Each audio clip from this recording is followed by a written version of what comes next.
ਸਤਿ ਸ਼੍ਰੀ ਅਕਾਲ ਜੀ। ਅੱਜ ਦੇ ਸਟ੍ਰੇਟ ਟਾਕ ਸ਼ੋਅ ਦੇ ਵਿੱਚ ਤੁਹਾਡਾ ਸਾਰਿਆਂ ਦਾ ਸਵਾਗਤ ਹੈ। ਮੈਂ ਤੁਹਾਡੇ ਨਾਲ ਚਮਕੌਰ ਸਿੰਘ ਮਾਛੀਕੇ।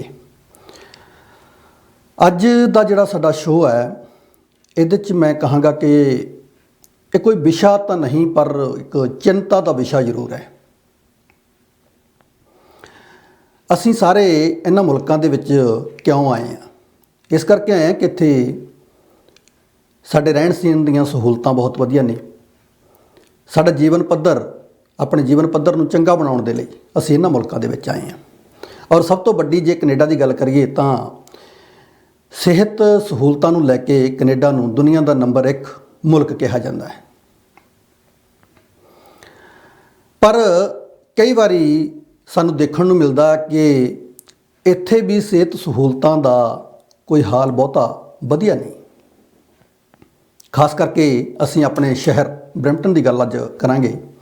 ਮੇਰੇ ਨਾਲ ਸਟੂਡੀਓ ਦੇ ਵਿੱਚ ਨੇ ਮਨਮੀਨ ਕੌਰ ਉਬਰਾਏ ਜੀ। ਸਭ ਤੋਂ ਪਹਿਲਾਂ ਆਪਾਂ ਉਹਨਾਂ ਦਾ ਸਵਾਗਤ ਕਰਦੇ ਹਾਂ ਅਤੇ ਉਸ ਤੋਂ ਬਾਅਦ ਥੋੜ੍ਹਾ ਜਿਹਾ ਇਹਨਾਂ ਦੇ ਬਾਰੇ ਗੱਲਬਾਤ ਮੈਂ ਕਰਾਂਗਾ ਤੁਹਾਡੇ ਨਾਲ। ਅਤੇ ਨਾਲ ਦੀ ਨਾਲ ਹੀ ਅਸੀਂ ਇਹਨਾਂ ਦਾ ਇੱਕ ਨਿੱਜੀ ਤਜਰਬਾ, ਜਿਹੜਾ ਇੱਕ ਮੈਂ ਕਹਾਂਗਾ ਨਿੱਜੀ ਤਜਰਬਾ ਨੇ, ਇੱਕ ਬੁਰਾ ਤਜਰਬਾ ਜਿਹੜਾ ਰਿਹਾ, ਉਹਨੂੰ ਲੈ ਕੇ ਪਿਛਲੇ ਸਮੇਂ ਤੋਂ ਇਹ ਲੋਕਾਂ ਦੇ ਵਿੱਚ ਅਵੇਅਰਨੈਸ ਜਿਹੜੀ ਫੈਲਾ ਰਹੇ ਨੇ ਕਿ ਸਾਨੂੰ ਸਿਹਤ ਸਹੂਲਤਾਂ ਦੇ ਪ੍ਰਤੀ ਜਾਗਰੂਕ ਹੋਣ ਦੀ ਬਹੁਤ ਲੋੜ ਹੈ।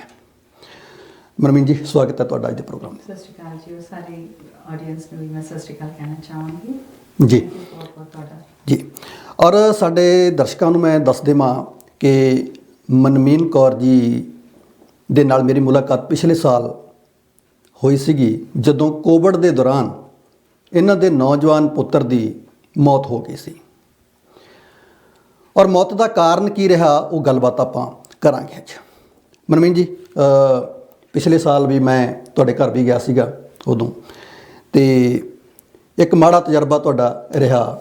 ਤੁਹਾਡਾ ਇੱਕ ਸ਼ਿਕਵਾ ਵੀ ਸੀਗਾ, ਗਿਲਾ ਸੀ ਕਿ ਬਰੈਂਪਟਨ ਦੇ ਵਿੱਚ ਜਿਹੜੀਆਂ ਸਿਹਤ ਸਹੂਲਤਾਂ ਨੇ, ਜਾਂ ਬਰੈਂਪਟਨ ਹੌਸਪੀਟਲ ਦੀ ਆਪਾਂ ਗੱਲ ਕਰ ਲਈਏ, ਉਹਨੂੰ ਲੈ ਕੇ ਤੁਸੀਂ ਕਾਫੀ ਸਵਾਲ ਚੁੱਕੇ ਸੀਗੇ। ਪਹਿਲਾਂ ਤਾਂ ਥੋੜ੍ਹਾ ਜਿਹਾ ਸਾਡੇ ਦਰਸ਼ਕਾਂ ਨੂੰ ਆਪਾਂ ਉਸ ਗੱਲ ਵੱਲ ਲੈ ਕੇ ਚੱਲੀਏ ਜਦੋਂ ਤੁਹਾਡੇ ਬੇਟੇ ਦੀ ਮੌਤ ਹੁੰਦੀ ਹੈ। ਇੱਕ ਬੜਾ ਦੁਖਦ ਸਮਾਂ ਮਾਪਿਆਂ ਦੇ ਲਈ, ਤਾਂ ਉਹ ਹੀ ਨਹੀਂ ਸੀਗਾ ਦੁਖਦ ਸਮਾਂ, ਇਹ ਸਾਰੀ ਉਮਰ ਤੁਹਾਡੇ ਨਾਲ ਹੀ ਚੱਲਣਾ ਹੈਗਾ। ਕਿੱਦਾਂ ਦਾ ਉਦੋਂ ਸੀਗਾ ਸਾਰਾ ਸਿਨੈਰੀਓ ਜਦੋਂ ਤੁਹਾਡੇ ਬੇਟੇ ਦੀ ਮੌਤ ਹੁੰਦੀ ਹੈ? ਅਪ੍ਰੈਲ ਇਹ ਦਿਨਾਂ 'ਚ ਮੇਰੇ ਘਰ ਕੋਵਿਡ ਦਾ ਹੋ ਗਿਆ, ਕਿਉਂਕਿ ਮੈਂ ਹਸਪਤਾਲ ਜਾਂਦੀ ਸੀ। ਮੇਰੇ ਬਜ਼ੁਰਗ, ਮੇਰੇ ਮਾਮ ਦੇ ਆਖਰੀ ਦਿਨਾਂ 'ਚ ਸਨ ਅਤੇ ਮੈਨੂੰ ਜਾਣਾ ਪਿਆ, ਕਿਉਂਕਿ ਬਾਕੀ ਸਾਰੇ ਪਰਿਵਾਰ ਵਿੱਚ ਕੋਈ ਨਾ ਕੋਈ ਕੋਵਿਡ ਨਾਲ ਇਨਫੈਕਟਡ ਸੀਗਾ। ਜਦੋਂ ਉਹਨਾਂ ਦੀ ਡੈਥ ਹੋਈ, ਜਦੋਂ ਮੈਨੂੰ ਛੱਡ ਗਏ 20 ਤਰੀਕ ਰਾਤ ਨੂੰ ਅਪ੍ਰੈਲ ਦੇ, ਅਤੇ ਮੈਨੂੰ ਥੋੜ੍ਹੀ ਸਿੰਪਟਮਸ ਲੱਗੇ। ਮੈਂ ਘਰ ਆਈ 22 ਤਰੀਕ, ਮੈਨੂੰ ਕੋਵਿਡ ਦਾ, ਪਰ ਮੈਨੂੰ ਇੱਕ ਵੈਕਸੀਨੇਸ਼ਨ ਲੱਗੀ ਹੋਈ ਸੀਗੀ। ਮੇਰੇ ਹਸਬੈਂਡ ਨੂੰ ਇੱਕ ਵੈਕਸੀਨ ਲੱਗੀ ਹੋਈ ਸੀ। ਬਟ ਮੇਰੇ ਬੇਟੇ ਨੂੰ ਹਾਲੇ, ਕਿਉਂਕਿ ਉਹ 36 ਸਾਲਾਂ ਦਾ ਸੀਗਾ, ਆਪਣੇ ਬ੍ਰੈਂਪਟਨ ਵਿੱਚ ਹਾਲੇ ਉਹਨਾਂ ਦੀ ਵਾਰੀ ਆਈ ਨਹੀਂ ਸੀ। ਔਰ ਮੇਰੇ ਬੇਟੇ ਹਰਮਨਦੀਪ ਸਿੰਘ ਓਬਰਾਏ ਕੈਨੇਡੀਅਨ ਟਾਇਰ ਏਜੀ ਵਿਲੇਜ ਵਿੱਚ ਕਰਦੇ ਸਨ, ਜਿੱਥੇ ਉਹਨਾਂ ਦਾ ਕਾਫੀ ਲੋਕਾਂ ਨਾਲ ਮੇਲ ਜੋਲ ਰਹਿੰਦਾ। ਬਿਲਕੁਲ। ਪਰ ਉਹ ਕਾਫੀ ਕੇਅਰਫੁਲ ਰਹਿੰਦੇ ਸਨ ਕੋਵਿਡ ਬਾਰੇ। ਪਰ ਪਤਾ ਨਹੀਂ ਚੱਲਿਆ ਸਾਡੇ ਘਰ 'ਚ ਕਿਸ ਤਰ੍ਹਾਂ ਕੋਵਿਡ, ਅਤੇ ਉਹਨਾਂ ਨੂੰ, ਕਿਉਂਕਿ ਥੋੜ੍ਹੀ ਦੇਰ ਤੋਂ ਪਹਿਲੇ ਐਸਮਾ ਵੀ ਸੀਗਾ, ਔਰ ਅਸੀਂ ਸਾਰੇ ਆਈਸੋਲੇਟ ਘਰ 'ਚ ਹੀ ਕਰਨ ਲੱਗ ਪਏ। ਪਰ ਜਦ ਮੈਨੂੰ ਪਤਾ ਚੱਲਿਆ ਕਿ ਮੈਨੂੰ ਡਬਲ ਮਿਊਟੈਂਟ ਹੈਗਾ, ਜਿਹਨੂੰ ਕਿ ਅੱਜ ਕੱਲ੍ਹ ਡੈਲਟਾ ਕਹਿੰਦੇ ਨੇ, ਪਰ ਤਾਂ ਤੱਕ ਬਹੁਤ ਦੇਰ ਹੋ ਚੁੱਕੀ ਸੀ। ਹਰਮਨਦੀਪ ਸਿੰਘ ਜੀ ਨੂੰ ਵੀ ਹੋ ਚੁੱਕਿਆ ਸੀਗਾ ਕੋਵਿਡ। ਉਹਨਾਂ ਨੂੰ ਬੁਖਾਰ ਦੇ ਸਿੰਪਟਮਸ, ਫਿਰ ਉਹਨਾਂ ਨੇ ਟੈਸਟਿੰਗ ਕਰਾਈ 27 ਅਪ੍ਰੈਲ ਨੂੰ। 30 ਅਪ੍ਰੈਲ ਨੂੰ ਸਵੇਰੇ ਉਹਨਾਂ ਨੂੰ ਹੋਇਆ ਕਿ ਮੈਂ ਹੌਸਪੀਟਲ ਜਾਵਾਂ, ਮੈਡੀਕਲ ਹੈਲਪ ਦੀ ਲੋੜ ਹੈ ਜੀ। ਉਹ ਹੌਸਪੀਟਲ ਗਏ, ਅਤੇ ਜਿਹੜੇ ਉੱਥੇ ਕਰਮਚਾਰੀ ਸਨ ਰਿਸੈਪਸ਼ਨ 'ਤੇ, ਉਹਨਾਂ ਨੂੰ ਸਕਰੀਨ ਤੋਂ ਹੀ ਉਹਨਾਂ ਨੂੰ ਕਹਿੰਦੇ, you are fine, go home, isolate, ਤੁਸੀਂ ਘਰ ਜਾਓ, ਟਾਇਲਨੋਲ ਸਾਈਨਸ ਫਲੂ ਲਓ ਔਰ ਤੁਸੀਂ ਠੀਕ। ਉਹਨੇ ਕਿਹਾ ਮੈਨੂੰ ਡਾਕਟਰ ਨੇ ਦਵਾਈਆਂ ਦਿੱਤੀਆਂ ਨੇ, ਪਰ ਮੈਨੂੰ ਨਹੀਂ ਕੁਛ ਲੈਣ ਦੀ ਲੋੜ ਨਹੀਂ। ਗੋ। ਬੜੇ ਮਾਯੂਸ 'ਚ ਆਏ, ਬੈਠੇ ਰਹੇ ਅਸੀਂ ਸਾਰਾ ਦਿਨ, ਪਰ ਉਹਨਾਂ ਦੀ ਤਬੀਅਤ ਵਿਗੜਦੀ ਗਈ। ਅਤੇ ਪਹਿਲੀ ਰਾਤ 12 ਵਜੇ ਤੋਂ ਬਾਅਦ ਉਹਨਾਂ ਨੂੰ ਜ਼ਿਆਦਾ ਤਕਲੀਫ, ਉਹਨਾਂ ਲੱਗੇ ਜਿਸ ਤਰ੍ਹਾਂ ਉਹਨੇ ਪਾਸ ਆਊਟ ਹੋ ਜਾਣਾ। ਅਤੇ ਮੈਂ ਮਾਰਨਿੰਗ 1 ਦੇ ਕਰੀਬ 911 ਕਾਲ ਕੀਤਾ, ਅਤੇ ਮੇਰੇ ਘਰ ਦੇ ਕੋਲ ਹੀ ਹੌਸਪੀਟਲ ਵੀ 10 ਮਿੰਟ ਦੀ ਦੂਰੀ ਹੈ, ਅਤੇ ਫਾਇਰ ਸਟੇਸ਼ਨ ਕਹਿ ਲਓ ਜਾਂ ਐਂਬੂਲੈਂਸ ਸਟੇਸ਼ਨ ਸਾਰਾ ਨੇੜੇ ਹੈ। ਫਟਾਫਟ ਐਂਬੂਲੈਂਸ ਆਈ, ਮੈਂ ਬਾਹਰ ਗਈ, ਉਹ ਕਹਿੰਦੇ ਬ੍ਰਿੰਗ ਦ ਪੇਸ਼ੈਂਟ ਆਊਟ। मैं अंदर आ गई तो देखिए वो लोग अंदर आ गए। बेटा उत्तों बेडरूम चो थले लियाण थोड़ी तो उन्होंने थोड़ी घबराहट सी ते मास्क खाते च ते वो चिल्लाण लग पे कि he is not wearing mask, you are quarantine. I said we just came out of it, ਸਾਨੂੰ ਸਾਰਿਆਂ ਨੂੰ ਹੋ ਚੁੱਕਿਆ, ਅਸੀਂ ਬਾਹਰ ਆ ਚੁੱਕੇ ਹਾਂ। नहीं बड़ा रूडली उन्होंने बिहेव किया। फिर भी मैं बाहर गई, मेरे बेटे ਨੂੰ पैदल टुरा के लैके गए एम्बूलेंस तक, वो ना कोई वाइटल्स चेक किए ना कुछ। तो मैं बाहर गई तो देखा एम्बूलेंस उन्होंने बिठा चुके सी। मैं उन्होंने पूछा how are his vitals sir? ओ ही इज़ फाइन सर, पानी दी बॉटल, पफर, जिस तरह की असी अछूत ठीक है तो लै गए जी। 15 मिनट बाद मेरे बेटे की कॉल आ जाती है कि हॉस्पिटल नेड़े है। उन्होंने पैरामैडिक्स ने उत्थे रख के कहता इत्थे बह जा, उन्होंने रजिस्टर भी नहीं कराया, कहते इत्थे बह जा, तेरा कुछ इत्थे होना नहीं। वो कहता फिर मैनू घर ले जाओ। उन्हें घर कॉल की, पर फिर उसके वाइफ ने जाके उत्ते रिसैप्शन ते कहा भी इस तरह पेशेंट आया, तुसी रजिस्टर करो, घबराहट है, उन्होंने तकलीफ है, उन्होंने साह लेना औखा है, अस्थमा पेशेंट है। उन्होंने रजिस्टर किया। फिर तो 3 घंटे बाद माँ का दिल है, मैं 2:45 इस तरह किया फोन रिसैप्शन ते, पता एमरजेंसी क्योंकि मैं मम करके करती सी तो मैं पता सी किस तरह प्रोटोकॉल है। तो नर्स ठीक है बेचारियां ओवरवर्कड होनियां जो भी सीगा, नहीं there are so many patients before him. उन्हें मन इंग्लिश विच कहा कि 80 पेशेंट है ने, किन्ने I don't know how many gonna die, ਇਹਦੇ ਚੋਂ किन्ने बचणगे किन्ने जाणगे। उन्हें मन इंग्लिश विच कहा। मेरा मन थोड़ा होया, पर मैं क्या मेरा बच्चा टुर के गया, ठीक है भाई उन्होंने हेल्प की लोड़। फिर 4 बजे बेटी की कॉल आई अपनी वाइफ ਨੂੰ, ਉਹਦੀ ਅੱਖਾਂ ਕਾਫੀ ਇੱਥੇ ਹੋ ਚੁੱਕੀਆਂ, ਸਵੈਲਿੰਗ ਸੀਗੀ, ਥੋੜਾ ਸਾਈਨ ਕਹਿ ਲਓ ਜੋ ਵੀ। ਉਹ ਕਹਿੰਦਾ ਮੈਨੂੰ ਸਾਹ ਲੈਣਾ ਔਖਾ ਹੈ, ਕਿ ਪਾਣੀ ਵੀ ਨਹੀਂ ਦਿੱਤਾ, ਪਾਣੀ ਵੀ ਮੈਂ ਜਾ ਲੈ ਕੇ ਲਿੱਤਾ, ਮੇਰਾ ਕੁਝ ਨਹੀਂ ਕਰੇ, ਮੈਨੂੰ ਦੱਸ, ਇਹਨਾਂ ਨੂੰ ਕਹਿ। ਜਿਸ ਤਰ੍ਹਾਂ ਮੈਂ ਸੁਣਿਆ, ਮੈਂ ਫਿਰ ਪੈਰਲਲ ਕਾਲ ਤੇ ਆਪਣੇ ਫੋਨ ਤੋਂ ਮੈਂ ਨਰਸ ਨਾਲ ਗੱਲ ਕੀਤੀ। ਉਹ ਤੇ ਕਹਿੰਦੀ ma'am he is not listening to us, ਇਹ ਸਾਡੀ ਸੁਣਦਾ ਨਹੀਂ। फिर कहती कि तुसी लोग सारे बीमार हो जाओगे। फिर जोर थी कहती Harmandeep what is wrong with you, you are fine, you are not gonna pass out. मैं क्या मैम प्लीज बी जेंटल। फिर कहती doctor is there with him, doctor Jahangir आए तो मैं फोन रख दिता। वो उन्होंने मेरी डॉटर नाल गल की, जो भी उन्होंने किया प्रोसीजर। पर 4 घंटे हो चुके सी मेरे बेटे को हॉस्पिटल गए। मैं स्टैटिस्टिक देख रही थी कि 4 घंटे डॉक्टर ने लगने, ना उन्होंने पफर मिले, ना उन्होंने कोई दवाई मिली, ना कुछ मिली।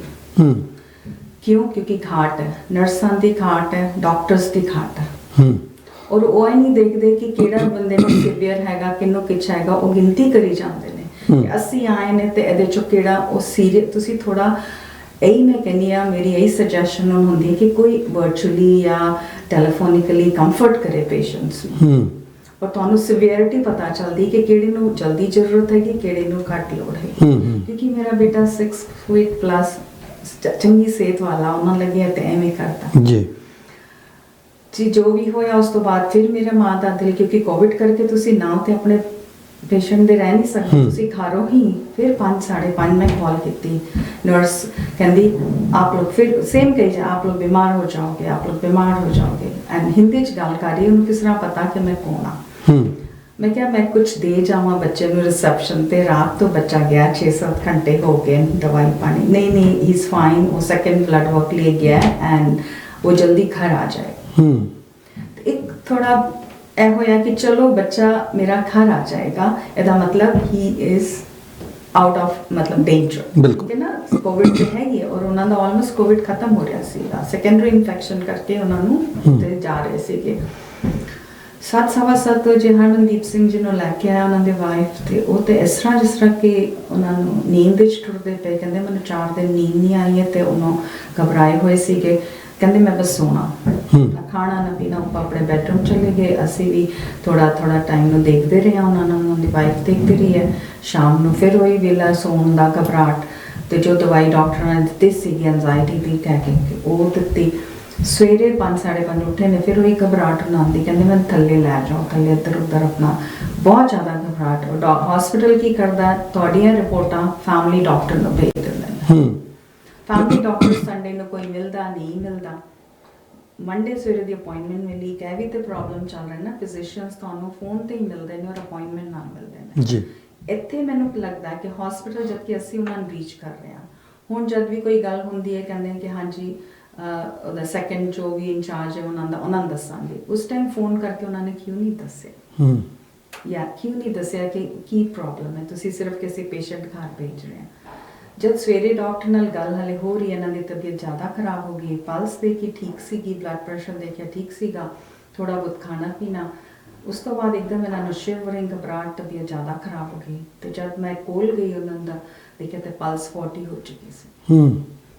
ਫਿਰ ਮੈਂ 911 ਕੀਤੀ ਤੇ ਹਰਮਨਦੀਪ ਸਿੰਘ ਕਹਿੰਦੇ ਨੇ ਨਹੀਂ ਮੈਂ ਹਸਪੀਟਲ ਨਹੀਂ ਜਾਣਾ, ਇਟਸ ਅ ਨਾਈਟਮੇਅਰ ਗੋਇੰਗ देयर। ਦੇਖੋ ਵੀ ਜੋ ਤਕਲੀਫ ਵਿੱਚ ਹੁੰਦਾ ਕਹਿੰਦਾ ਮੈਂ ਨੱਠ ਕੇ ਜਾਵਾਂ। ਅੱਧੀ ਰਾਤੀ ਉਹਨੂੰ ਹਸਪਤਾਲ ਉਹ ਗਏ ਨੇ ਉੱਠ ਕੇ, ਘਰ ਦੇ ਕੰਫਰਟ ਛੱਡ ਕੇ, ਉਹਨਾਂ ਨੂੰ ਉਸ ਟਾਈਮ ਨਹੀਂ ਜੋ ਮਿਲੀ ਹੈ ਨਾ ਜੋ ਸਰਵਿਸ ਚਾਹੀਦੀ ਸੀ, ਉਹ ਘਬਰਾਏ, ਉਹ ਕਹਿੰਦਾ ਮੈਂ ਤੇ ਜਾਣਾ ਨਹੀਂ। ਪਰ ਕਿਸ ਤਰ੍ਹਾਂ ਵੀ ਕਰਕੇ ਜਿਹੜਾ ਫਾਇਰ ਸਟੇਸ਼ਨ ਵਾਲਾ ਪਹਿਲੇ ਆ ਗਿਆ ਕਿਉਂਕਿ ਬਿਜ਼ੀ ਸੀਗਾ, ਫੋਨ ਵੀ ਚੁੱਕਿਆ ਲੇਟ 911 ਵਾਲਿਆਂ ਨੇ। ਉਹ ਆਇਆ ਉਹਨੂੰ ਮੈਂ ਕਿਹਾ my son pulse is 40 he needs oxygen. ਕਹਿੰਦਾ ਪਲਸ ਦਾ ਤੇ ਹਸਪੀਟਲ ਦੇਖੇਗੀ, ਆਕਸੀਜਨ ਨੂੰ ਕੱਢਦਾ ਵੇ, ਟਿਊਬ ਨਹੀਂ ਰੈਡੀ, ਕੁਛ ਨਹੀਂ ਰੈਡੀ। ਬਾਹਰ ਜਾ ਕੇ ਆਪਣੇ ਦੂਸਰੀ ਐਂਬੂਲੈਂਸ ਆ ਗਈ, ਕਹਿੰਦਾ ਅੱਛਾ ਪੇਸ਼ੈਂਟਸ ਨਾਟ ਪਾਸਡ ਆਊਟ। ਵੀ ਤੁਸੀਂ ਕਿਸ ਤਰੀਕੇ ਨਾਲ ਟ੍ਰੀਟ ਕਰਦੇ ਹੋ ਪੇਸ਼ੈਂਟ ਨੂੰ। ਉਹ ਵਿਚਾਰੀ ਨਰਸਾਂ ਅੰਦਰ ਆਈ, ਦੇ ਵੇ ਨਾਈਸ। ਔਰ ਮੈਂ ਘੜੀ ਆਈ ਕਿਉਂਕਿ ਮੇਰਾ ਉਸ ਰਾਤ ਦਾ ਐਕਸਪੀਰੀਅੰਸ ਪੈਰਾਮੈਡਿਕਸ ਤੱਕ ਪੂਰਾ ਸੀਗਾ। ਮੈਂ ਉਹਨਾਂ ਦੇ ਪਿੱਛੇ, sir my son needs help, don't leave him alone, give him oxygen, give him ਉਹਨਾਂ ਦੇ ਪਿੱਛੇ। ਉਹਨਾਂ ਨੇ ਮੈਨੇ ਕੰਨੀ ਇੰਨਾ ਪਿਆ, ਨਰਸ ਕਹਿੰਦੀ I'm going to give you concentrated oxygen। ਉਸ ਤੋਂ ਬਾਅਦ ਵੀਲ ਚੇਅਰ ਤੇ ਬਿਠਾ ਕੇ ਉਹਨਾਂ ਨੇ ਬਾਹਰ ਲੈ ਜਾਣ ਤੋੜੀ, ਮੈਂ ਉਹਦਾ ਹੈਲਪ ਕਾਰਡ ਲੱਭਦੀ ਪਈਆਂ, ਸਟ੍ਰੈਚਰ ਤੇ ਪਾਸ ਆਊਟ ਹੋ ਗਏ। ਮੇਰੇ ਘਰ ਦੇ ਬਾਹਰ 15 ਮਿੰਟ ਐਂਬੂਲੈਂਸ ਵਿੱਚ, ਫਿਰ ਇੱਕ ਹੋਰ ਐਂਬੂਲੈਂਸ ਆ ਗਈ, ਡਾਕਟਰ ਆ ਗਿਆ, ਮਤਲਬ ਇੱਕ ਫਾਇਰ ਬ੍ਰਿਗੇਡ, 2 ਐਂਬੂਲੈਂਸ ਖੜੀਆਂ ਨੇ ਜਦ ਮੇਰੇ ਬੱਚੇ ਕੋਲ ਟਾਈਮ ਨਹੀਂ ਰਿਹਾ। ਜਦੋਂ ਐਕਚੁਅਲੀ 2 ਵਾਰੀ ਹਸਪੀਟਲ ਗਿਆ ਹੈਲਪ ਲਈ, ਉਹਨੂੰ ਘਰ ਭੇਜਿਆ ਕਿਉਂਕਿ ਬੈਡਸ ਦੀ ਘਾਟ ਹੈ।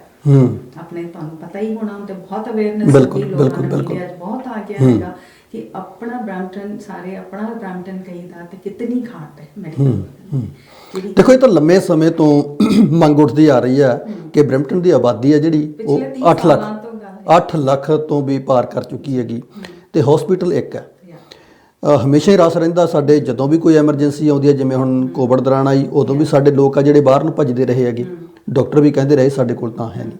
ਤੇ ਇਹ ਕਮੀ ਕਿੱਥੇ ਸਮਝਦੇ ਹੋ ਤੁਸੀਂ, ਕਮੀ ਹੈ ਕਿੱਥੇ ਹੈ? ਹਾਂ, ਤੇ ਮੈਂ ਮੇਰੀ ਗੱਲ ਪੂਰੀ ਕਰਨਾ ਚਾਹਾਂਗੀ। ਤੇ ਵਿਦ ਉਹ ਹਸਪੀਟਲ ਲੈ ਕੇ ਉੱਥੋਂ ਪੁਲਿਸ ਆ ਗਈ ਅੰਦਰ ਜੀ ਬਈ ਟਰਾਮਾ।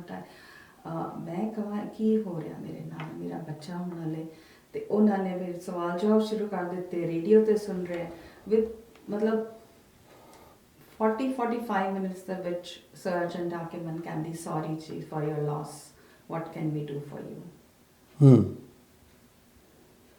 30 ਘੰਟੇ ਵੀ ਨਹੀਂ ਹੋਏ ਸੀ ਮੇਰੇ ਬੱਚੇ ਨੂੰ ਹਸਪਤਾਲੋਂ ਆਏ, ਰਾਈਟ, ਤੇ ਉਹ ਇਹ ਹਾਲ ਹੋ ਗਿਆ ਮੇਰੇ ਬੇਟੇ ਦਾ।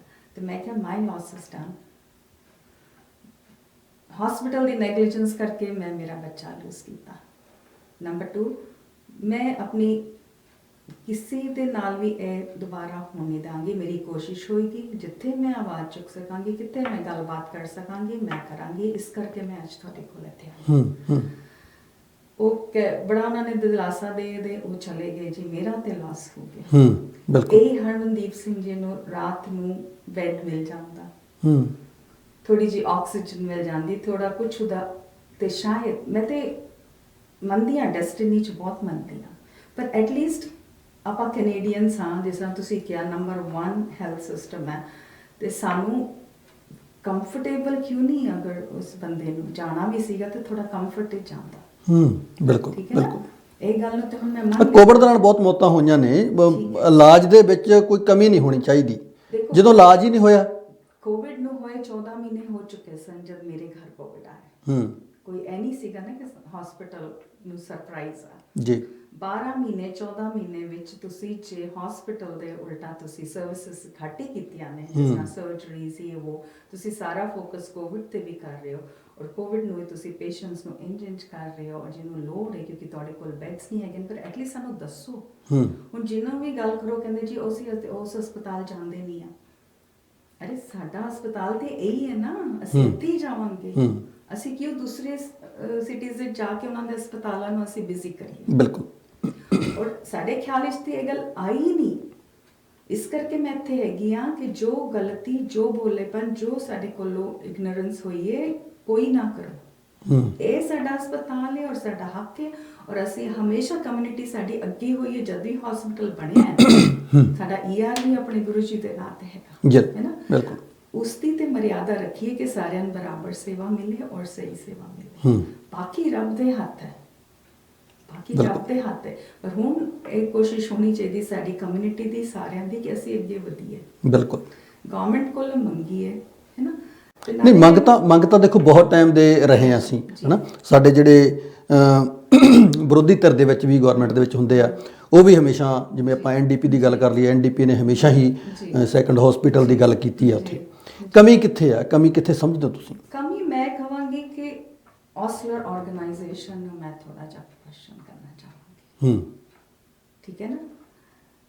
ਹੁਣ ਜੋ ਮੈਂ ਸੁਣ ਰਹੀ ਹਾਂ ਫਲਾਣਾ ਡਾਕਟਰ ਇਤਨੀ ਇਨਕਮ, ਫਲਾਣਾ ਇਤਨੀ ਇਨਕਮ, ਉਸ ਨਿਊਜ਼ ਦੀ ਜਗ੍ਹਾ ਜਦ ਮੈਂ ਪੜ੍ਹਦੀ ਹਾਂ ਇਸ ਹਸਪਤਾਲ ਵਿੱਚ ਇਹ ਹੋਇਆ, they came to the floor, chief with floor ਤੇ ਆਇਆ, ਸਾਰੇ ਫਲੋਰ ਤੇ ਆਏ, ਉਹਨਾਂ ਨੇ ਇਹ ਐਫਰਟ ਕੀਤਾ, ਪੈਰਾ ਮਿਲਟਰੀ ਬੁਲਾਈ, ਇਹ ਕੀਤਾ, ਵੋਲੰਟੀਅਰਸ ਬੁਲਾਏ, ਇਹ ਕੀਤਾ ਹੈ ਨਾ। ਇਹ ਚੀਜ਼ ਨਹੀਂ, ਉਲਟਾ ਮੈਂ ਉਲਟਾ ਸੁਣਦੀ ਪਈ ਹਾਂ। EMPLOYEES, ਨਰਸਿਸ, ਡਾਕਟਰਸ ਉਹ ਕਹਿੰਦੇ ਵੀ ਆਰ ਓਵਰਵਰਕਡ। ਸਾਡੇ ਕੋਲ ਪ੍ਰੋਪਰ PPEs ਨਹੀਂ ਸੀਗੇ ਜੀ। ਸਾਰੀ ਦੁਨੀਆ 'ਚ ਅਸੀਂ ਵੰਡੀ ਫਿਰਦੇ ਪਏ ਹਾਂ। ਮੇਰੇ ਬੇਟੇ ਦੀ ਡੈਥ ਹੋਈ, ਅਗਲੇ ਦਿਨ 'ਚ ਕੈਨੇਡਾ ਭੇਜ ਰਿਹਾ ਹੈਗਾ ਵੈਂਟੀਲੇਟਰਸ ਇੰਡੀਆ ਨੂੰ। Yes right. ਮੈਨੂੰ ਇੱਥੇ ਘਾਟ ਨਜ਼ਰ ਆ ਰਹੀ ਹੈ ਤੇ ਮੈਂ ਉੱਥੇ ਕਿਸ ਤਰ੍ਹਾਂ ਬਰਦਾਸ਼ਤ ਕਰਾਂ ਕਿ ਜਿੱਥੇ ਇੱਥੇ ਸਾਡੇ ਲੋਕਾਂ ਨੂੰ ਲੋੜ ਹੈ ਤੇ ਅਸੀਂ ਚਲੋ ਉਹ ਤੁਹਾਡੀ ਇੰਟਰਨੈਸ਼ਨਲ ਪਾਲਿਸੀਜ਼ ਜੋ ਵੀ ਹੈਗੀਆਂ, ਆਈ ਅਗਰੀ ਟੂ ਇਟ। ਪਰ ਮੈਨੂੰ ਔਸਲਰ ਤੇ ਇਹਨਾਂ ਤੇ ਆ ਰਹੀ ਹੈ, ਇੰਚਾਰਜਸ ਤੇ ਆ ਰਹੀ ਕਿ 14 ਮਹੀਨੇ ਤੁਸੀਂ ਰਾਈਟ ਕੁਛ ਤੇ ਤੁਸੀਂ ਐਫਰਟ ਕਰਨਾ ਚਾਹੀਦਾ। ਬਿਲਕੁਲ, ਜਿਵੇਂ ਛੋਟੇ ਜਿਹੜੇ ਗੱਲ ਕਰ ਰਹੇ ਨੇ 24 ਘੰਟੇ ਬਾਅਦ ਮੈਂ ਰਾਤ 12-2 ਵਜੇ ਮੈਂ ਫੀਡਬੈਕ ਪਾਈ ਹਸਪੀਟਲ ਦੀ। ਮੈਨੂੰ ਕਿਸੇ ਨੇ ਕਿਹਾ ਫੀਡਬੈਕ ਹੁੰਦੀ ਹੈ। ਜਦ ਮੈਂ ਫੀਡਬੈਕ ਪਾਈ ਮੈਨੂੰ ਆਂਦੀ email, we got your email. ਫਿਰ ਮੈਨੂੰ ਆਲਮੋਸਟ 22 ਘੰਟੇ ਬਾਅਦ ਕਾਲ ਆਂਦੀ ਹੈ ਕਿ ma'am is it your feedback ਔਰ ਕੰਪਲੇਨ। ਮੇਰਾ ਥੋੜਾ ਜਿਹਾ ਹਾਸਾ ਨਿਕਲ ਗਿਆ। ਮੈਂ ਕਿਹਾ ਮੇਰੀ ਤੁਸੀਂ ਰਿਪੋਰਟ ਪੜ੍ਹੋ। ਮੈਂ ਕਹਿ ਰਹੀ ਇੰਨਾ ਵਧੀਆ ਹਸਪੀਟਲ ਹੈ, ਮੇਰੇ ਐਕਸਪੀਰੀਅੰਸਿਸ, ਸਾਡੇ ਘਰ ਬੱਚੇ ਵੀ ਹੋਏ ਨੇ, ਚਲੋ ਬਜ਼ੁਰਗ ਵੀ ਬਿਮਾਰ ਰਹੇ ਨੇ, ਅਸੀਂ ਕਦੇ ਆਪਣੇ ਇਲਾਜ ਹੋਏ ਨੇ, ਅਸੀਂ ਕੰਪਲੇਨ ਨਹੀਂ ਕੀਤੀ। ਪਰ ER 'ਚ ਘਾਟ ਹੈਗੀ ਹੈ। ਮੈਂ ਕਿਹਾ ਮੈਂ ਉਸ ਚੀਜ਼ ਨੂੰ ਕਹਿ ਰਹੀ ਕਿ ਉਹ ਆਪਣੇ ਹਸਪਤਾਲ ਨੂੰ ਬੁਰਾ ਨਾ ਲਿਆ ਰਹੇ। ਮੈਂ ਕਿਹਾ ਮੇਰੇ ਬੇਟਾ ਕਹਿੰਦੀ ਉਹ ਆਈ ਆਲਸੋ ਸਾਰੀ 'ਚ ਬੈਠੀ ਹੋਈ ਹੈ ਲੇਡੀ, ਮੇਰੇ ਨਾਲ ਗੱਲ ਕਰ ਰਹੀ ਹੈ, ਕਹਿੰਦੀ I also worked in ER, ਮੈਂ ਵੀ ER ਵਿੱਚ ਕੰਮ ਕੀਤਾ। ਅਸੀਂ ਪੇਸ਼ੈਂਟ ਨੂੰ ਦੇਖੇ ਬਗੈਰ ਪਾਣੀ ਵੀ ਨਹੀਂ ਦਿੰਦੇ। ਡਾਕਟਰ 4 ਘੰਟੇ ਪੇਸ਼ੈਂਟ ਨੂੰ ਨਹੀਂ ਦੇਖੇਗਾ, ਪੇਸ਼ੈਂਟ ਨੂੰ ਤੁਸੀਂ ਪਾਣੀ ਨਹੀਂ ਦੋਗੇ। ਠੀਕ ਹੈ ਨਾ। ਪੇਸ਼ੈਂਟ ਨੂੰ ਜੇ ਤੁਸੀਂ ਫਿਰ ਮੈਂ ਥੋੜੀ ਜਿਹੀ ਉਹਨੂੰ ਕਿਹਾ, ਮੈਂ ਕਿਹਾ ਮੈਮ 24 ਘੰਟੇ ਵੀ ਨਹੀਂ ਹੋਏ, it's not even 24 hours I lost my son and you're raising your voice on me। ਉਹ ਸਮਝ ਗਈ ਕਿ ਇਹ ਲੇਡੀ ਗੱਲ ਕਰ ਸਕਦੀ ਹੈ, ਇਹ ਦੁਖੀ ਮਾਂ ਹੈ ਔਰ ਇਹਨੂੰ ਤੂੰ। ਫਿਰ ਉਹਦੀ ਈਮੇਲ ਆਈ ਮੈਨੂੰ ਅਪੋਲੋਜੀ ਦੀ ਔਰ ਕੰਡੋਲੈਂਸ ਦੀ। ਫਿਰ ਮੈਂ ਉਸ ਰਾਤ ਨੂੰ ਰਿਵਿਊ ਮੰਗਿਆ। ਮੈਂ ਕਿਹਾ ਹੁਣ ਮੈਂ ਤੇ ਹਸਪਤਾਲ ਕੋਲੋਂ ਮੰਗਾਂਗੀ, ਜੇ ਇਹ ਲੋਕ ਮੈਨੂੰ ਨਰਸਾਂ ਇਸ ਤਰ੍ਹਾਂ ਗੱਲ ਕਰ ਰਹੀਆਂ ਨੇ, ਜਿਹੜਾ ਫੀਡਬੈਕ ਵਾਲਾ ਰਿਪਰੈਜ਼ੈਂਟੇਟਿਵ ਇਸ ਤਰੀਕੇ ਨਾਲ ਮੇਰੇ ਨਾਲ ਗੱਲ ਕਰ ਰਿਹਾ, ਉਹ ਮੇਰੇ ਬੱਚੇ ਨਾਲ ਉਹਨਾਂ ਨੇ ਕੀ ਗੱਲ ਕੀਤੀ। ਬਿਲਕੁਲ, ਮੈਨੂੰ ਬਿਲਕੁਲ ਰਿਵਿਊ ਮਿਲਿਆ, ਮੈਂ ਲਿੱਤਾ ਰਾਈਟ। ਫਿਰ ਉਹਨਾਂ ਦੀ ਅਪੋਲੋਜੀਜ਼ ਆ ਰਹੀਆਂ, ਸਭ ਕੁਝ ਆ ਰਿਹਾ। ਮੈਨੂੰ ਉਹ ਨਹੀਂ ਚਾਹੀਦੀ। ਮੈਨੂੰ ਕੁਝ ਸਾਰੇ ਘਰੋਂ ਬੈਠੇ ਕੰਮ ਕਰ ਰਹੇ ਨੇ। ਜੇ ਮਿਸਟਰ ਨਵੀਦ ਮੁਹੰਮਦ ਨੂੰ ਮੈਂ ਈਮੇਲ ਕੀਤੀ, ਉਹ ਮਾਈ ਮੈਨੇਜਰਸ ਲੁਕਿੰਗ ਇਨਟੂ ਇਟ। ਸਾਰੇ ਘਰੋਂ ਮੈਨੂੰ ਹੈਗਾ ਨਾ, ਤੁਸੀਂ ਮਰਸੀਨਰੀਜ਼ ਬਣੇ ਹੋਏ ਹੋ, ਤੁਸੀਂ ਮਿਸ਼ਨਰੀਜ਼ ਕਿਉਂ ਨਹੀਂ ਬਣਦੇ। ਆਪਾਂ ਇੰਡੀਆ ਦੀ ਖਬਰਾਂ ਸੁਣੋ ਕਿੱਥੇ ਸੜਕਾਂ ਤੇ ਲੋਕੀ ਆਏ ਮਦਦ ਕਰਨ। ਤੁਸੀਂ ਦੇਖਿਆ ਇੱਥੇ, ਤੁਸੀਂ ਦੇਖਿਆ ਉੱਥੇ ਹਾਲ ਵੀ ਇੱਥੇ ਟ੍ਰੀਟਮੈਂਟ ਚੱਲਦੀ ਪਈ ਹੈ, ਪਰ ਹਾਲ ਵਿੱਚ ਹੁਣ ਬਾਅਦ ਚ ਵੀ ਕਈ ਲੋਕਾਂ ਨੇ ਕਿਹਾ ਕਿ ਬੜਾ ਬੁਰਾ ਹਾਲ ਸੀਗਾ ਹਾਲ ਵਿੱਚ ਵੀ। ਤੁਸੀਂ ਸਮਝਦੇ ਹੋ ਕਿ ਜਿਹੜਾ ਸਟਾਫ ਆ ਉਹਨੂੰ ਵੀ ਐਜੂਕੇਸ਼ਨ ਦੀ ਘਾਟ ਹੈਗੀ ਹੈ। ਐਜੂਕੇਸ਼ਨ ਦੀ ਘਾਟ ਨਹੀਂ, ਓਵਰਵਰਕਡ ਹੈ।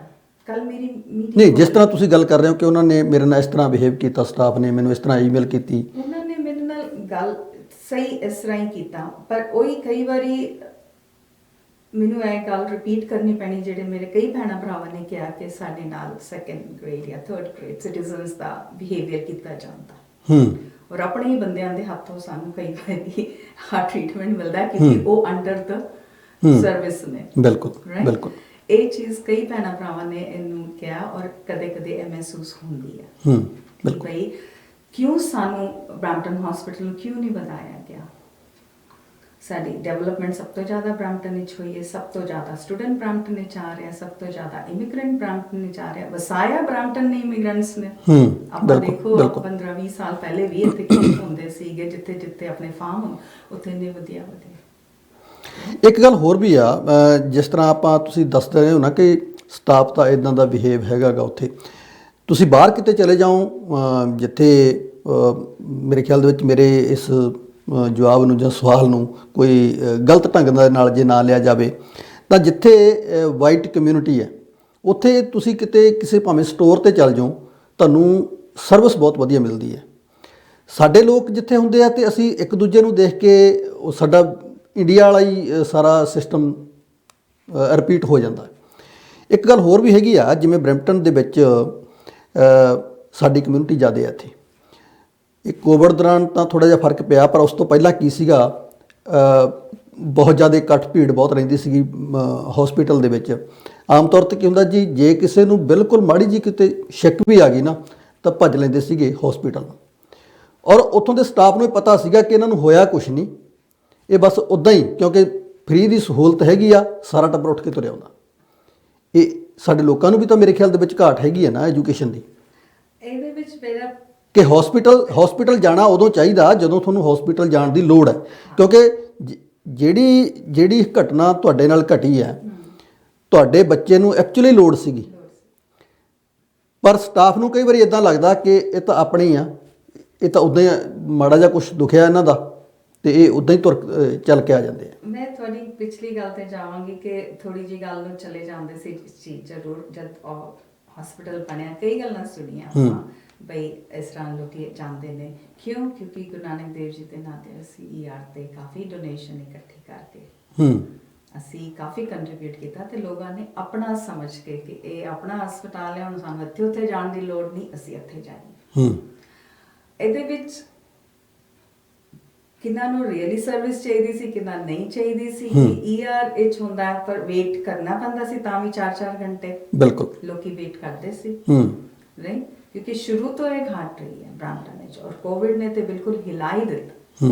ਪਰ ਜਦ ਮੇਰੇ ਬੇਟੇ ਨਾਲ ਹੋਇਆ ਤਾਂ 14 ਮਹੀਨੇ ਹੋ ਚੁੱਕੇ ਸੀ ਕੋਵਿਡ ਨੂੰ। ਜੇ ਅੱਜ ਵੀ ਜਾਓ ਤੁਸੀਂ, ਅੱਜ ਵੀ ਉਹੀ ਹਾਲ ਤੁਹਾਨੂੰ ਮਿਲਣਾ ਜਦਕਿ ਕੋਵਿਡ ਨੂੰ 24-25 ਮਹੀਨੇ ਹੋ ਚੁੱਕੇ ਨੇ। ਬਿਲਕੁਲ ਰਾਈਟ। ਕਈ ਹਸਪੀਟਲ ਦੇ, ਕਿਉਂਕਿ ਜਿਹੜੇ ਆਪਾਂ ਨਰਸਿਸ ਵਗੈਰੇ ਦੀ ਗੱਲ ਕਰਦੇ ਆ, ਡਾਕਟਰਸ ਦੇ, ਉਹ ਕਹਿੰਦੇ ਕਈਆਂ ਨੇ ਛੱਡ ਦਿੱਤਾ ਕਿਉਂਕਿ ਉਹਨਾਂ ਨੂੰ ਜੋ ਉਹ ਚਾਹੁੰਦੇ ਨੇ, ਡਿਮਾਂਡਸ ਨੇ, ਉਹ ਨਹੀਂ ਮਿਲਦੀ। ਮੈਂ ਕਹਿੰਦੀ ਹਾਂ ਇਹ ਵੇਲਾ ਇਸ ਤਰ੍ਹਾਂ ਹੈਗਾ ਕਿ ਥੋੜਾ ਅਗਰ ਜੇ ਸਾਡੇ ਵਰਗੇ ਵੀ ਬੰਦੇ ਨੂੰ ਘਰ ਬਿਠਾ ਦਿੱਤਾ ਸੀ, $2000 ਮਹੀਨੇ 'ਚ ਕੰਮ ਕਰ ਲਿਆ, ਘਰ ਸਵਾਰ ਲਿਆ ਆਪਣਾ, ਹੈ ਨਾ, ਤੇ ਉਹਨਾਂ ਨੇ ਵੀ ਥੋੜਾ ਪੇਸ਼ੈਂਸ ਰੱਖ ਲੈਣਾ ਚਾਹੀਦਾ। ਬਿਲਕੁਲ ਇਹ ਬਹਾਨਾ ਕਰਕੇ ਨਹੀਂ, ਠੀਕ ਹੈ ਤੁਹਾਨੂੰ ਘਬਰਾਹਟ ਹੈ ਕਿ ਕੋਵਿਡ ਹੈ, ਬਿਮਾਰੀ ਹੈ, ਤੁਸੀਂ ਵੀ ਸਾਡੇ ਆਖਣ ਇਨਸਾਨ ਹੋ, ਥੈਂਕ ਯੂ ਵੈਰੀ ਮੱਚ ਕਿ ਤੁਸੀਂ ਫਰੰਟ ਲਾਈਨ ਤੇ ਹੈਗੇ ਹੋ, ਸੇਵਾ ਕਰ ਰਹੇ ਹੋ। ਪਰ ਜੇ ਤੁਸੀਂ ਇਹਦੇ 'ਚ ਆ ਜਾਓ ਕਿ ਹਾਂ ਮੈਨੂੰ ਇਹ ਨਹੀਂ ਮਿਲ ਰਿਹਾ ਤੇ ਮੈਂ ਇਹ ਨਹੀਂ ਕਰਾਂ, ਇਹ ਨਹੀਂ ਮਿਲ ਰਿਹਾ, ਇਹ ਮਰਸੀਨਰੀ ਫੀਲਿੰਗ ਹੈ, ਮਿਸ਼ਨਰੀ ਫੀਲਿੰਗ ਨਹੀਂ ਹੈ।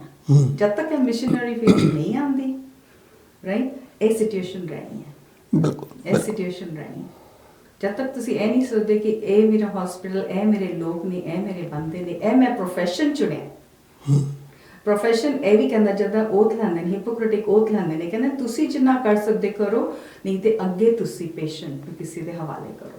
ਜੇ ਮੇਰੇ ਬੱਚੇ ਨਾਲ ਤੁਸੀਂ ਕਰ ਨਹੀਂ ਸਕੇ, ਤੁਹਾਨੂੰ ਸਮਝ ਨਹੀਂ ਆਈ ਪੂਰੀ, ਔਰ ਜਦ ਤੁਸੀਂ ਅੱਗੇ ਤੁਸੀਂ ਮੇਰੇ ਬੇਟੇ ਨੂੰ ਸਾਨੂੰ ਸਮਝਾਇਆ ਨਹੀਂ ਕਿ ਇਹਨੂੰ ਹੋਰ ਲੋੜ ਹੈ, ਸਾਡੇ ਕੋਲ ਉਹ ਨਹੀਂ ਹੋ ਸਕਦਾ। ਜਦ ਮੈਂ ਉਹਨੂੰ ਕਿਹਾ, ਜਿਹੜੀ ਲੇਡੀ ਨੇ ਮੈਨੂੰ ਨੈਕਸਟ ਡੇ ਕਾਲ ਕੀਤੀ, ਮੈਂ ਕਿਹਾ ਜੇ ਕਹਿੰਦੀ why we should when the patient came to Brampton Civic why should we tell you to take him somewhere else, ਪਰ ਤੁਸੀਂ ਘਰ ਭੇਜ ਕੇ ਵੀ ਠੀਕ ਨਹੀਂ ਕੀਤਾ ਮੇਰੇ ਬੱਚੇ ਦਾ। ਵਿਦਿਨ 30 ਆਵਰਸ ਮੇਰਾ ਬੱਚਾ ਚਲਾ ਗਿਆ, ਰਾਈਟ। ਸੋ ਜੋ ਇਹਨਾਂ ਨੇ ਜਦ ਪ੍ਰੋਫੈਸ਼ਨ ਚੂਜ਼ ਕਰਦੇ ਨੇ, ਇਹਨਾਂ ਨੂੰ ਬਾਈ ਫੋਰਸ ਨਹੀਂ ਹੈ, ਆਪਣੀ ਮਰਜ਼ੀ ਨਾਲ, ਆਪਣੇ ਇਹਦੇ ਨਾਲ ਉਹਨਾਂ ਨੇ ਪ੍ਰੋਫੈਸ਼ਨ ਲਿੱਤਾ ਹੋਇਆ, ਚੂਜ਼ ਕੀਤਾ ਹੋਇਆ, ਬਿਲਕੁਲ ਉਹਦੇ ਨਾਲ ਉਹਨਾਂ ਨੂੰ ਸਿੰਸੀਅਰਿਟੀ ਰੱਖਣੀ ਚਾਹੀਦੀ ਹੈ। ਹੁਣ ਪਿਛਲੇ ਸਾਲ ਤੋਂ ਤੁਸੀਂ ਲੱਗੇ ਹੋਏ ਹੋ ਕਿ ਲੋਕਾਂ ਨੂੰ ਮੈਂ ਅਵੇਅਰ ਕਰਾਂ, ਕਿਉਂਕਿ ਤੁਹਾਡਾ ਤਾਂ ਲਾਸ ਹੋਇਆ, ਹਾਂਜੀ, ਹੈ ਨਾ, ਤੇ ਹੁਣ ਤੁਸੀਂ ਚਾਹ ਰਹੇ ਹੋ ਕਿ ਮੈਂ ਉਹਨਾਂ ਲੋਕਾਂ ਨੂੰ ਅਵੇਅਰ ਕਰਾਂ, ਕਿਉਂਕਿ ਤੁਹਾਡੀ ਜਦੋਂ ਤੁਸੀਂ ਕਿਤੇ ਗੱਲ ਕਰਦੇ ਹੋ, ਮੀਡੀਆ 'ਚ ਜਾ ਕੇ ਵੀ ਗੱਲ ਕਰਦੇ ਹੋ, ਤੁਹਾਡੀ ਗੱਲ ਲੋਕਾਂ ਤੱਕ ਤਾਂ ਪਹੁੰਚਦੀ ਕਿਤੇ ਨਾ ਕਿਤੇ ਸਾਡੀਆਂ ਸਰਕਾਰਾਂ ਤੱਕ ਵੀ ਪਹੁੰਚਦੀ ਹੈ।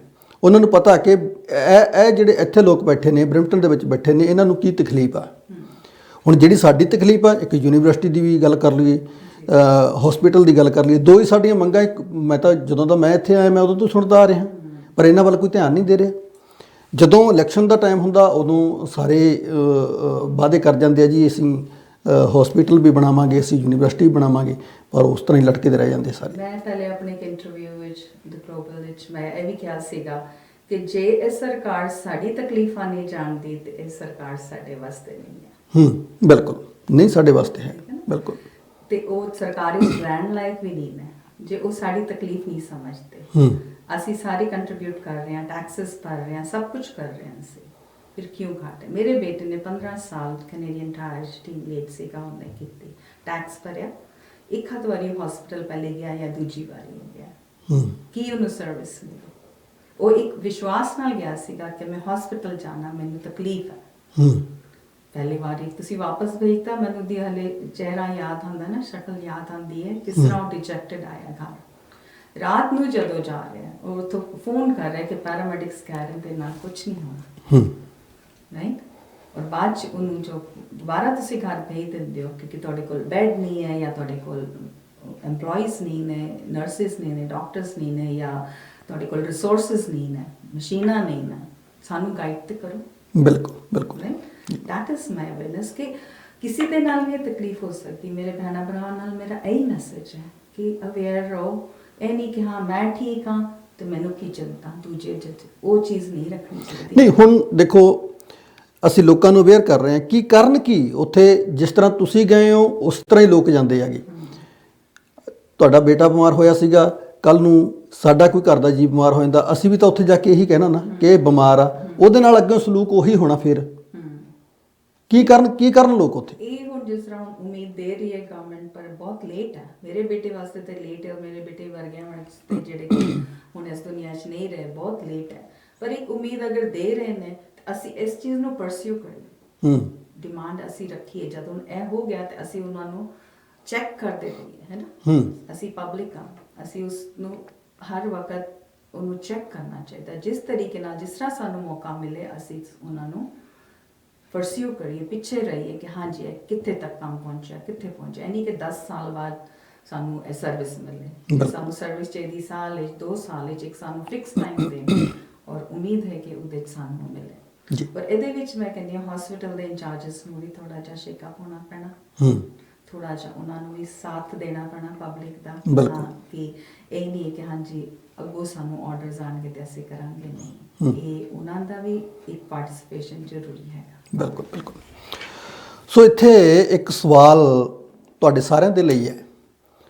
ਅਸੀਂ ਬਰੈਂਪਟਨ ਦੇ ਵਿੱਚ ਰਹਿੰਦੇ ਹਾਂ ਔਰ ਬਰੈਂਪਟਨ ਨੂੰ ਅਕਸਰ ਹੀ ਅਸੀਂ ਸਲੀਪਿੰਗ ਸਿਟੀ ਵੀ ਕਹਿ ਦਿੰਦੇ ਹਾਂ ਕਿ ਲੋਕ ਇੰਨਾ ਕੁ ਕੰਮ ਕਰਦੇ ਆ, ਇੱਥੇ ਸਿਰਫ ਸੌਣ ਦੇ ਲਈ ਘਰ ਆਉਂਦੇ ਆ, ਵੈਸੇ ਤਾਂ ਬਾਹਰ ਹੀ ਕੰਮਾਂ ਕਾਰਾਂ ਦੇ ਵਿੱਚ ਰਹਿੰਦੇ ਆ। ਟੈਕਸ ਦੀ ਗੱਲ ਕਰੀਏ, ਸਭ ਤੋਂ ਵੱਧ ਟੈਕਸ ਆ ਜਿਹੜਾ ਬਰੈਂਪਟਨ ਦੇ ਲੋਕ ਭਰਦੇ ਨੇ। ਪਰ ਕੀ ਸਾਨੂੰ ਜਦੋਂ ਇਦਾਂ ਦੀਆਂ ਪ੍ਰੋਬਲਮਾਂ ਆਉਂਦੀਆਂ, ਇੱਕ ਮਾਂ ਨਹੀਂ, ਇਦਾਂ ਦੀਆਂ ਅਨੇਕਾਂ ਮਾਵਾਂ ਹੋਣਗੀਆਂ ਜਿਨ੍ਹਾਂ ਦੇ ਬੱਚੇ ਸਿਰਫ ਸਿਹਤ ਸਹੂਲਤਾਂ ਦੇ ਪੱਖੋਂ ਚਲੇ ਗਏ। ਸਾਨੂੰ ਸੋਚਣ ਦੀ ਲੋੜ ਆ, ਅਵੇਅਰ ਹੋਣ ਦੀ ਲੋੜ ਆ ਕਿ ਸਾਡੀਆਂ ਇਕੱਲਾ ਕੰਮ ਹੀ ਨਹੀਂ ਅਸੀਂ ਕਿ ਕੰਮ ਕਰ ਲਿਆ ਜੀ, ਅਸੀਂ ਮਹਿਲ ਬਣਾ ਲਏ, ਬਹੁਤ ਪੈਸਾ ਕਮਾ ਲਿਆ। ਸਾਡੀਆਂ ਸਹੂਲਤਾਂ ਸਾਡੇ ਆਉਣ ਵਾਲੀ ਜਿਹੜੀ ਜਨਰੇਸ਼ਨ ਆ, ਸਾਡੇ ਬੱਚੇ ਨੇ, ਉਹਨਾਂ ਨੂੰ ਅਸੀਂ ਕੀ ਦੇ ਕੇ ਜਾ ਰਹੇ ਹਾਂ? ਕੀ ਅਸੀਂ ਉਹਨਾਂ ਨੂੰ ਇੱਕ ਬਰੈਂਪਟਨ ਦੇ ਵਿੱਚ ਇੱਕ ਚੱਜ ਦਾ ਹਸਪੀਟਲ ਨਹੀਂ ਦੇ ਕੇ ਜਾ ਸਕਦੇ? ਇਹਦੇ ਲਈ ਸਾਨੂੰ ਮੰਗਣਾ ਪੈਣਾ। ਸਾਡੀਆਂ ਜਿਵੇਂ ਅੱਜ ਇਹ ਮਾਂ ਅੱਜ ਦੁਖੀ ਹਿਰਦੇ ਦੇ ਨਾਲ ਲੋਕਾਂ ਨੂੰ ਦੱਸ ਰਹੀ ਹੈ ਕਿ ਮੇਰੇ ਨਾਲ ਇਹ ਹੋਇਆ, ਮੇਰੇ ਨਾਲ ਇਹ ਹੋਇਆ। ਅਸੀਂ ਨਹੀਂ ਚਾਹੁੰਦੇ ਕਿ ਇਸ ਤਰ੍ਹਾਂ ਦੀਆਂ ਹੋਰ ਮਾਵਾਂ ਵੀ ਆ ਕੇ ਮੀਡੀਆ ਦੇ ਵਿੱਚ ਸਾਨੂੰ ਦੱਸਣ ਕਿ ਮੈਂ ਆਪਣਾ ਘਰ ਦਾ ਇਹ ਜੀ ਖੋ ਲਿਆ। ਸੋ ਸਾਨੂੰ ਸੋਚਣ ਦੀ ਲੋੜ ਆ, ਅਵੇਅਰ ਹੋਣ ਦੀ ਲੋੜ ਆ। ਅਸੀਂ ਜਿੱਥੇ ਕੰਮ ਕਰਦੇ ਹਾਂ, ਕਮਾਈਆਂ ਕਰਦੇ ਹਾਂ, ਉੱਥੇ ਨਾਲ ਦੀ ਨਾਲ ਜਿਹੜੇ ਸਾਡੇ ਅਧਿਕਾਰ ਨੇ, ਜਿਹੜੇ ਸਾਡੇ ਹੱਕ ਨੇ, ਉਹਨਾਂ ਦੇ ਲਈ ਵੀ ਸਮੇਂ-ਸਮੇਂ 'ਤੇ ਆਵਾਜ਼ ਸਾਨੂੰ ਚੁੱਕਣੀ ਚਾਹੀਦੀ ਹੈ। ਮਨਮੀਨ ਜੀ, ਸਮਾਂ ਆਪਣਾ ਲਗਭਗ ਸਮਾਪਤ ਆ, ਜਾਂਦੇ ਜਾਂਦੇ ਕੀ ਕਹਿਣਾ ਚਾਹੋਗੇ? ਹਾਂ, ਮੈਂ ਜਾਂਦੇ ਇਹ ਕਹਿਣਾ ਚਾਹੁੰਦੀ ਹਾਂ, ਮੈਂ ਦੁਖੀ ਜ਼ਰੂਰ ਹਾਂ, ਠੀਕ ਹੈ, ਪਰ ਮੇਰਾ ਇੱਥੇ ਆਉਣ ਦਾ ਇਹੀ ਕਾਰਨ ਹੈਗਾ ਕਿ ਆਪਾਂ ਭੈਣਾਂ ਭਰਾਵਾਂ ਨੂੰ ਦੱਸੀਏ ਕਿ ਇਹ ਵਿਪਤਾ ਕਿਸੇ ਤੇ ਵੀ ਆ ਸਕਦੀ ਹੈ ਔਰ ਮੇਰਾ ਸਿਰਫ ਪਰਪਸ ਅਵੇਅਰਨੈਸ ਦਾ ਹੈਗਾ। ਜਦ ਵੀ ਮੈਂ ਟੀਵੀ ਤੇ ਜਾਣੇ, ਹਾਂਜੀ ਭੈਣ ਜੀ ਤੁਹਾਡਾ ਪ੍ਰੋਗਰਾਮ ਦੇਖਿਆ ਬੜਾ ਦੁੱਖ ਹੈ, ਨਾ ਮੈਨੂੰ ਦੁਖੀ ਨਾ ਕਹੋ, ਤੁਸੀਂ ਕਹੋ ਅੱਗੇ ਅਸੀਂ ਕੀ ਸੋਚਿਆ। ਮੈਨੂੰ ਉਹ ਚੀਜ਼ ਚਾਹੀਦੀ ਹੈ। ਬਿਲਕੁਲ ਮੈਨੂੰ ਸਿੰਪਥੀ ਤੁਹਾਡੀ ਬਿਲਕੁਲ ਧੰਨਵਾਦ ਸਾਰਿਆਂ ਦਾ ਕਿ ਮੇਰੇ ਨਾਲ ਤੁਸੀਂ ਹਮਦਰਦੀ ਕੀਤੀ, ਮੀਡੀਆ ਨੇ ਕੀਤੀ, ਸਾਰਿਆਂ ਨੇ ਕੀਤੀ। ਪਰ ਹੁਣ ਜੋ ਮੈਂ ਉਸ ਵਕਤ ਰਾਈਟ ਅਵੇ ਮੈਨੂੰ ਖਬਰ ਮਿਲੀ ਮੇਰੇ ਬੇਟੇ ਦੀ, ਔਰ ਜੋ ਮੈਂ ਉਸ ਟਾਈਮ ਮੇਰੇ ਅੰਦਰੋਂ ਆਵਾਜ਼ ਨਿਕਲੀ ਕਿ ਜੋ ਮੇਰੇ ਨਾਲ ਹੋਇਆ ਮੈਂ ਕਿਸੇ ਨਾਲ ਹੋਣ ਨਹੀਂ ਦੇਣਾ। ਜੇ ਹਰ ਕੋਈ ਅਸੀਂ ਸੋਚੀਏ ਤੇ ਮੇਰੇ ਨਾਲ ਤੁਹਾਡੀ ਮੈਨੂੰ ਇਹ ਸਾਥ ਚਾਹੀਦਾ। ਤੇ ਤੁਹਾਡਾ ਸਾਰਿਆਂ ਦਾ ਬਹੁਤ ਬਹੁਤ ਧੰਨਵਾਦ। ਤੇ ਆਪਣੇ ਪਰਿਵਾਰ ਨੂੰ ਸੰਭਾਲੋ, ਆਪਣੇ ਬ੍ਰਾਂਪਟਨ ਨੂੰ ਸੰਭਾਲੋ। Thank you. ਬਹੁਤ ਧੰਨਵਾਦ ਮਨਮੀਨ ਜੀ, ਤੁਸੀਂ ਆਏ, ਆਪਣੀਆਂ ਗੱਲਾਂ ਬਾਤਾਂ ਸਾਡੇ ਨਾਲ ਸ਼ੇਅਰ ਕੀਤੀਆਂ। ਤੇ ਮੈਨੂੰ ਉਮੀਦ ਆ ਕਿ ਜਿਹੜੇ ਵੀ ਸਾਡੇ ਦਰਸ਼ਕ ਇਸ ਟਾਈਮ ਆਪਾਂ ਨੂੰ ਦੇਖ ਰਹੇ ਨੇ, ਉਹਨਾਂ ਨੂੰ ਕੁਝ ਨਾ ਕੁਝ ਇਹਨਾਂ ਗੱਲਾਂ ਬਾਰੇ ਜ਼ਰੂਰ ਗਿਆਨ ਹੋ ਗਿਆ ਹੋਣਾ ਕਿ ਸਾਡੇ ਹੱਕ ਕੀ ਨੇ, ਸਾਨੂੰ ਕੀ ਕਰਨਾ ਚਾਹੀਦਾ, ਸਾਡੇ ਤੇ ਕਿਹੜੀਆਂ ਪ੍ਰੋਬਲਮਾਂ ਆ ਸਕਦੀਆਂ ਨੇ। ਬਹੁਤ ਬਹੁਤ ਧੰਨਵਾਦ ਤੁਹਾਡਾ ਜੀ। ਸੋ ਦਰਸ਼ਕੋ, ਅੱਜ ਦੀ ਇਹ ਚਿੰਤਾ ਦਾ ਵਿਸ਼ਾ, ਜਿਵੇਂ ਮੈਂ ਕਹਿੰਦਾ ਸੀਗਾ, ਅੱਜ ਦਾ ਵਿਸ਼ਾ ਨਹੀਂ, ਚਿੰਤਾ ਦਾ ਵਿਸ਼ਾ ਸੀਗਾ। ਇਹਦੇ 'ਤੇ ਸਾਨੂੰ ਸਾਰਿਆਂ ਨੂੰ ਸੋਚਣ ਦੀ ਲੋੜ ਹੈ। ਜਿਵੇਂ ਮੈਂ ਪਹਿਲਾਂ ਵੀ ਗੱਲਾਂ ਕਰਦਾ ਹੁੰਦਾ ਅਕਸਰ ਹੀ, ਕਿ ਜਿੱਥੇ ਤੁਸੀਂ ਕੰਮਾਂ ਕਾਰਾਂ ਦੇ ਵਿੱਚ ਰੁੱਝੇ ਰਹਿੰਦੇ ਹੋ, ਆਪਣੇ ਹੱਕਾਂ ਦੇ ਲਈ, ਖਾਸ ਕਰਕੇ ਕੈਨੇਡਾ ਵਰਗੇ ਮੁਲਕ ਦੇ ਵਿੱਚ, ਇਸ ਤੋਂ ਪਰੇ ਅਸੀਂ ਕਿਤੇ ਨਹੀਂ ਜਾ ਸਕਦੇ। ਕੈਨੇਡਾ ਵਰਗੇ ਮੁਲਕਾਂ ਦੇ ਵਿੱਚ ਜੇਕਰ ਤੁਹਾਡੇ ਹੱਕਾਂ ਨੂੰ ਅਣਗੌਲਿਆ ਕੀਤਾ ਜਾਂਦਾ ਤਾਂ ਕਮੀ ਤੁਹਾਡੇ ਵਿੱਚ ਆ। ਸੋ ਆਓ ਆਪਾਂ ਸਾਰੇ ਰਲ ਮਿਲ ਕੇ ਆਪਣੇ ਹੱਕਾਂ ਦੇ ਪ੍ਰਤੀ ਜਾਗਰੂਕ ਹੋਈਏ। ਔਰ ਖਾਸ ਕਰਕੇ ਜਿਹੜਾ ਅੱਜ ਦਾ ਸ਼ੋਅ ਸੀ, ਬਰੈਂਪਟਨ ਸਿਵਿਕ ਹਸਪੀਟਲ ਦੀ ਗੱਲ ਅਸੀਂ ਕਰ ਰਹੇ ਸੀਗੇ। ਸੋ ਜਿਹੜੀਆਂ ਸਿਹਤ ਸਹੂਲਤਾਂ ਬਰੈਂਪਟਨ ਦੇ ਲੋਕਾਂ ਨੂੰ ਨਹੀਂ ਮਿਲ ਰਹੀਆਂ, ਉਹਨਾਂ ਦੇ ਪ੍ਰਤੀ ਅਸੀਂ ਆਪਣੀ ਆਵਾਜ਼ ਬੁਲੰਦ ਕਰੀਏ। ਸੋ ਅੱਜ ਦੇ ਸ਼ੋਅ ਦੇ ਵਿੱਚ ਇੱਥੇ ਤੁਹਾਡੇ ਤੋਂ ਇਜਾਜ਼ਤ ਲਵਾਂਗੇ। ਧੰਨਵਾਦ।